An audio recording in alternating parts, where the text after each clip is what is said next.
ज्योति, आप देख रहे हैं सनम न्यूज, जो पहुंचा है पक्की खबर सीधे आप तक। आइए देखते हैं आज की ताजा खबर। स्पेशल ट्रेन से मुंबई से पटना पहुंचे 17 यात्री कोरोना पॉजिटिव, स्टेशन पर ही हुई ट्रेस। दिव्यांगों के लिए अच्छी खबर, बीएसटीसी की बसों में 50 किमी तक मुफ्त यात्रा, आएंगी 20 स्पेशल बसें। गायघाट में बीएसएफसी गोदाम में हुई जांच, भंडारित अनाजों का कराया गया भौतिक सत्यापन। एक ही गांव में 13 लोग पाए गए कोरोना पॉजिटिव, गांव में आने जाने पर प्रतिबंध। मुजफ्फरपुर में कोरोना का कहर, 26 नए माइक्रो कंटेनमेंट जोन बनाने का प्रस्ताव। अप्रैल के पहले सप्ताह में ही 11 फीट नीचे गया जलस्तर, सकरा और मुरौल के बाद अब शहर में पानी का संकट। बिहार के किसानों को बड़ा झटका, कृषि यंत्रों की खरीद पर अनुदान बंद करेगी नीतीश सरकार। अब 17 दिनों में ही ले ली जाएगी स्नातक और स्नातकोत्तर पाठ्यक्रमों की परीक्षाएं। सीएम नीतीश के बाद अब चिराग को झटका देने की तैयारी में भाजपा, 60 से अधिक नेताओं की होगी घर वापसी। नल जल उद्घाटन के 2 साल बाद भी एक बूंद पानी को तरस रहे लोग, जगह जगह फटा पाइप। मुजफ्फरपुर शहर के 35,000 घरों तक पीएनजी कनेक्शन पहुंचाने को आवेदन शुरू। मधुबनी नरसंहार पर सियासत गर्म, सैकड़ों गाड़ियों के काफिले के साथ करनी सेना को लोकेंद्र सिंह घटनास्थल के लिए रवाना। मुजफ्फरपुर आर्मी भर्ती लिखित परीक्षा 25 अप्रैल को, इन जिलों में अभ्यर्थी को मिलेगा मौका। नल जल योजना में भारी गड़बड़ी, 1475 वार्ड में मुखिया व वार्ड सदस्य पर दर्ज होगा केस। अब खबरें विस्तार से। मुंबई से बिहार की राजधानी पटना आने वाली Lokmanya Tilak terminal express train रात के करीब 1 बजे तक पटना जंक्शन पहुंची। इस ट्रेन के आने के पहले जिला प्रशासन और रेलवे की ओर से यात्रियों के कोरोना जांच की खास तैयारी की गई थी, लिहाजा सभी यात्रियों को ट्रेन से उतरते ही लाइन में खड़ा कर दिया गया। इसके बाद एक एक सबकी कोरोना जांच की गई। इसमें से 17 यात्री कोरोना पॉजिटिव पाए गए। बिहार राज्य परिवहन निगम की बसों में दिव्यांग जनों के लिए 50 किमी तक की यात्रा मुफ्त है। इसमें अधिक दूरी की यात्रा पर 50% की छूट दी जा रही है। बिहार राज्य पथ परिवहन निगम ने गुरुवार को राज्य आयुक्त निष्पक्षता कार्यालय में परिवाद की सुनवाई के दौरान यह जानकारी उपलब्ध कराई। बताया गया कि दिव्यांग जनों की यात्रा में छूट की प्रावधान वर्ष 2017 से ही है। यह सुविधा जेपी सेनानियों के भी उपलब्ध कराई गई है। गायघाट जिले में एक साथ सभी बीएसएफसी गोदामों की शुक्रवार को जाँच कराई गयी। जिलाधिकारी प्रणव कुमार के द्वारा सभी प्रखंड विकास पदाधिकारी व अंचलाधिकारी को संबंधित प्रखंड के राज्य खाद्य निगम के गोदामों में भंडारित खाद्यान्न एवं अन्य सामग्रियों की भौतिक सत्यापन कराया गया।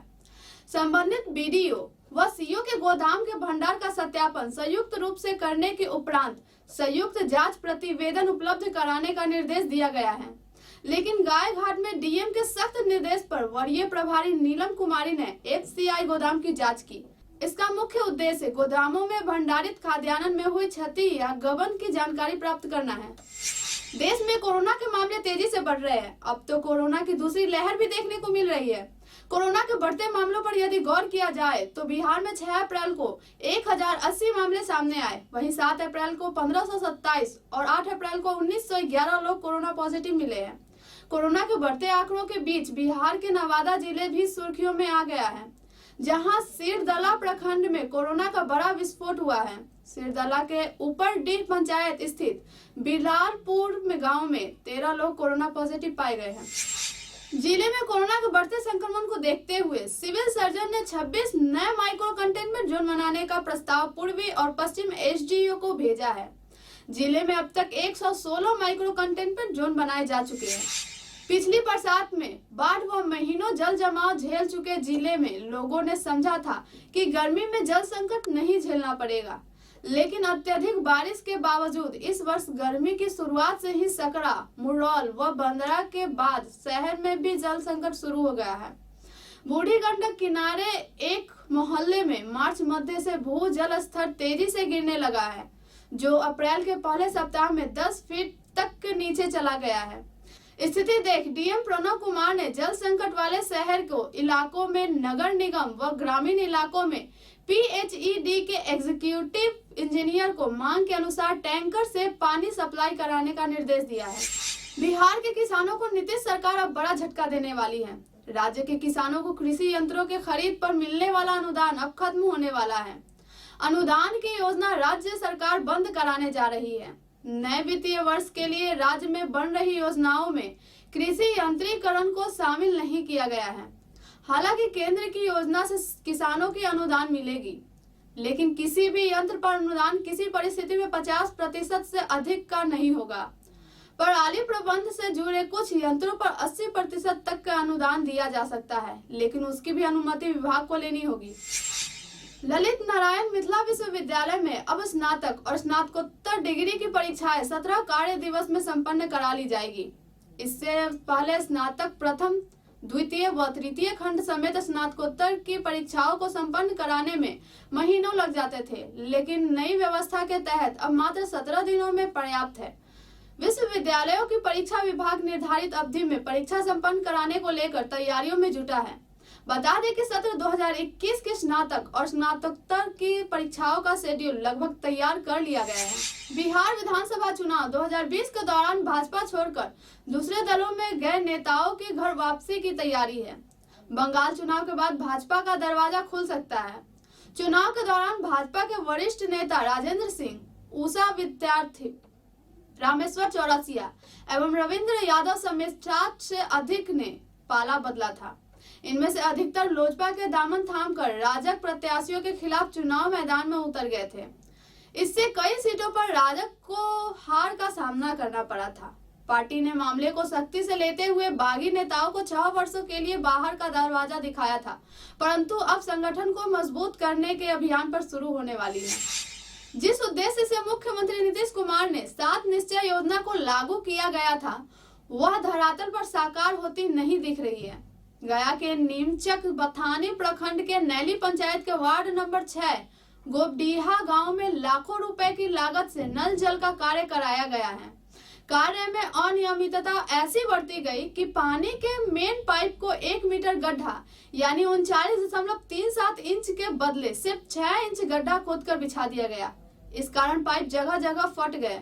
इस कारण लोगों को उद्घाटन में 1 माह बाद अब तक 1 बूंद पानी नसीब नहीं हो सका है। पाइपर नेचुरल गैस कनेक्शन के लिए IOCL ने समस्तीपुर के दलसिंह सराय व पसा के साथ साथ मुजफ्फरपुर के बेला, मिठनपुरा, शेरपुर सहित NH 28 से सटे मोहल्ले के 35,000 घरेलू उपभोक्ताओं से आवेदन लेना शुरू कर दिया है। 3 से 4 माह में आपूर्ति शुरू कर दी जाएगी।